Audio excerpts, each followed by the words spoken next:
దేవుని నామానికి స్తోత్రములు. ఈ ఉదయకాల సమయంలో మీ అందరికీ కూడా నా హృదయపూర్వకమైనటువంటి వందనాలు తెలియజేస్తున్నానండి. ఈ దినము దేవుడు మీతో మాట్లాడుతున్నటువంటి మాట, యెహోవా తన జనులని దర్శించెను. దేవుడు వారిని దర్శించడం వలన కలిగే లాభం ఏంటి? దేవుడు తన ప్రజలని దర్శించడం వలన వారు ఏమి పొందుకున్నారు? దేవుని వాక్యం సెలవిస్తా ఉంది కదా, లూకా సువార్త 7వ అధ్యాయం 16వ వచనంలో దేవుడు తన ప్రజలకు దర్శనమును అనుగ్రహించి ఉన్నాడని దేవుణ్ణి మహిమపరిచారట. దేవుడు తన ప్రజలని దర్శించి ఉన్నాడని ఆ ప్రజలు దేవుని మహిమపరిచి ఉన్నారట. చూడండి, ఎవరిని దర్శించాడు? ఎవరెవరిని దేవుడు దర్శించడం వలన వారు ఏమి పొందుకున్నారు? దేవుడి దర్శనం ద్వారా వారి జీవితంలో, వారి కుటుంబంలో కావచ్చు జరిగేటటువంటి కార్యము మనం ఈ రోజున చూద్దాం. ఆదికాండము 15వ అధ్యాయంలో 1వ వచనం నుండి మనం చూసుకున్నట్లయితే దేవుని వాక్యం ఈ రీతిగా ఉంది. ఇది జరిగిన తర్వాత యెహోవా వాక్యము అబ్రాహామునకు దర్శనమందు వచ్చి, అబ్రామా భయపడకు, నేను నీకు కేడము, నీ బహుమానము అత్యధికమగునని చెప్పెను. అందుకు అబ్రాము, ప్రభువైన యెహోవా నాకేమి ఇచ్చినవేమి? నేను సంతానం లేని వాడనైపోవచ్చున్నానే. దమస్కు ఎలియాజరే నా ఇంటి ఆస్తికర్త యగును గదా.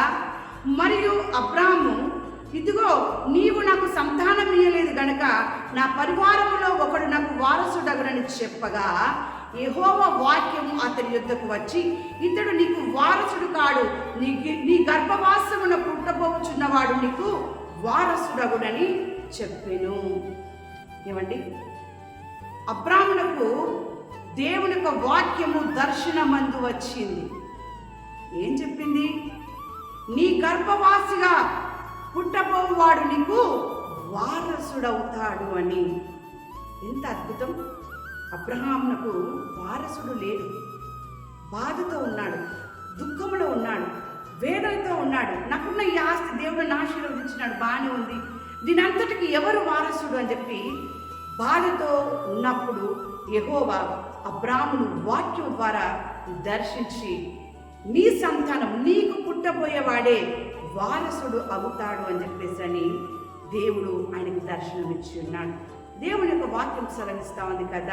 అపోస్తుల కార్యము 9వ అధ్యాయము 10వ వచనము నుండి కూడా మనం చూసినట్లయితే, దమస్కులో అననీయ అని ఒక శిష్యుడుండెను. ప్రభు దర్శనమందు అననీయ అని అతన్ని పిలువగా, అతడు, ప్రభువా, ఇదిగో నేను నాననెను. అందుకు ప్రభు, నీవు లేచి తిన్నని దనబడిన వీధికి వెళ్ళి యూదా అనువాని ఇంట తార్సు వాడైన సౌలు అనువాని కొరకు విచారించుము. ఇదిగో అతడు ప్రార్థన చేయుచున్నాడు.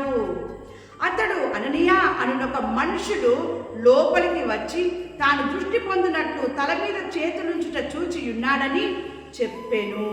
దేవుని బిడ్డలారా, అబ్రాహామునకు దేవుని వాక్యము దర్శించింది, మాట్లాడింది, వారసుడు కలుగుతాడు అని చెప్పింది.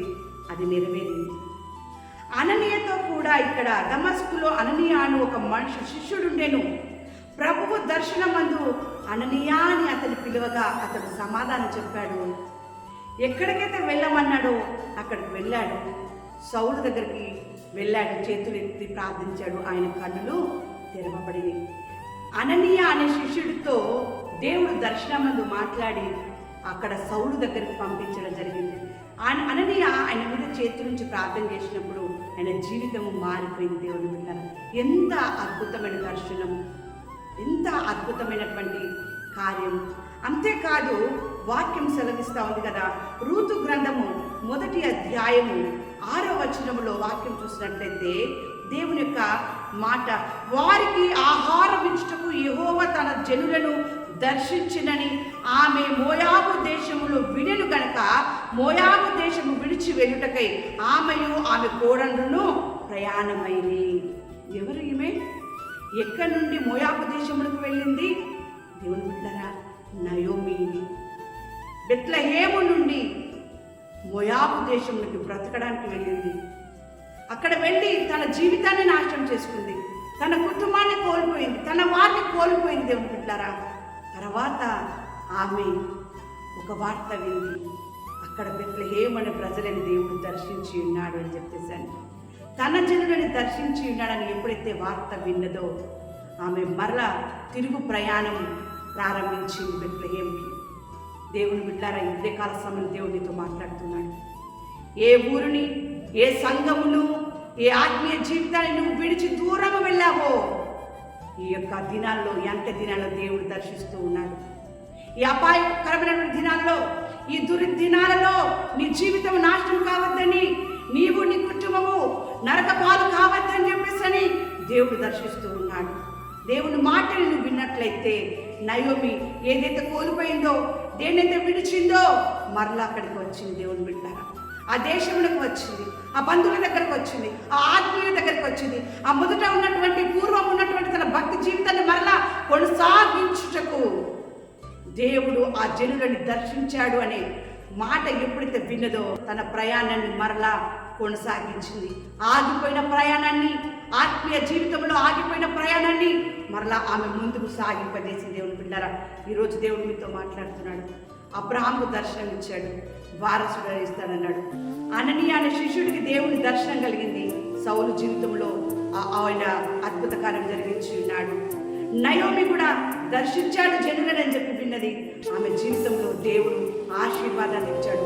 ఇటువంటి గొప్ప ఆశీర్వాదము నీవు, నీ కుటుంబం పొందుకోవాలి అంటే దేవుని వాక్యం సెలవిస్తా ఉంది. విలాప వాక్యములు 5వ అధ్యాయము 21వ వచనం, యెహోవా నీవు మమ్మల్ని నీ తట్టు తిప్పిన ఎడల మేము తిరిగెదము, మా పూర్వస్థితి మరలా మాకు కలుగజేయము. అలాంటి స్థితిని దేవుడు మీకు, మీ కుటుంబానికి అనుగ్రహించి మిమ్మల్ని ఆయన ఆశీర్వదించును గాక.